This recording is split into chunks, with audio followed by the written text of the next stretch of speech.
Chris Kelly has a unique range of professional experience working for private, nonprofit, and quasi-governmental organizations in the area of property management, water conservation, energy efficiency, and demand-side management.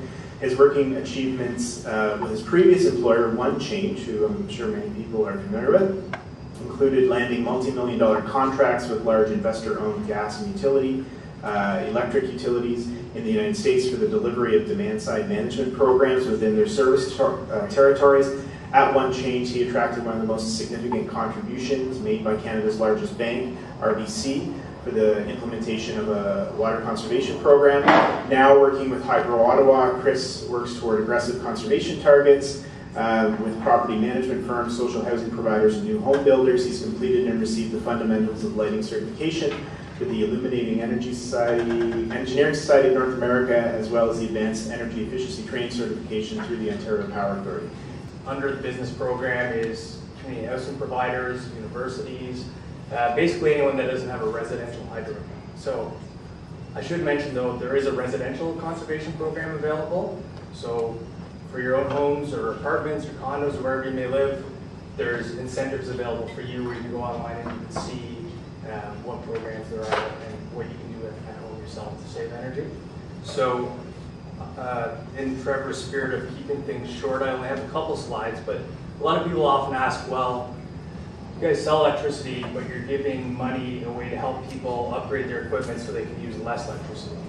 Why would you be doing that? So there is a business reason for doing that. The province is responsible for providing power in terms of generation for residents, and then local utilities such as Hydro Ottawa distribute the power, so all the transmission lines, transformers, everything like that. So the reason why, and it's happening in provinces and states and countries all over the world, is because if you can plan on conservation, you can pretty much offset other generation and transmission you would have to plan to build. So instead of building that gas plant, new nuclear plant, solar, wind, it's always cheaper to do conservation, and that's even if you have to incent people to upgrade equipment. So that's the reason why there's money being invested. So there's a certain amount of money for a certain amount of savings that we're working towards between 2011 and the end of 2014.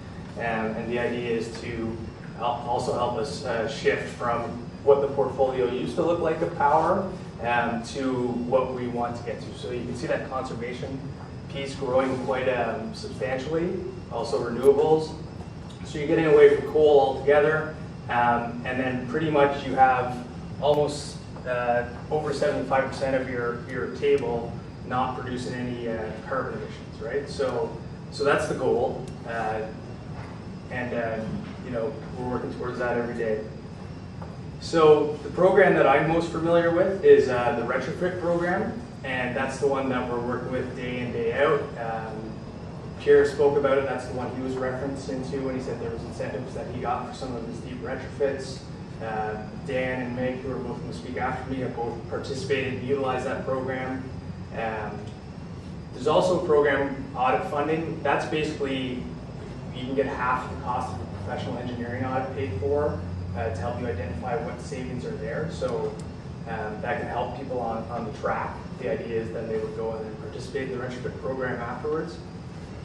Low income energy assistance program. This is more so at the tenant level or at the resident level. If somebody was at a certain income threshold and they're struggling to pay their bills, there's a mechanism to help people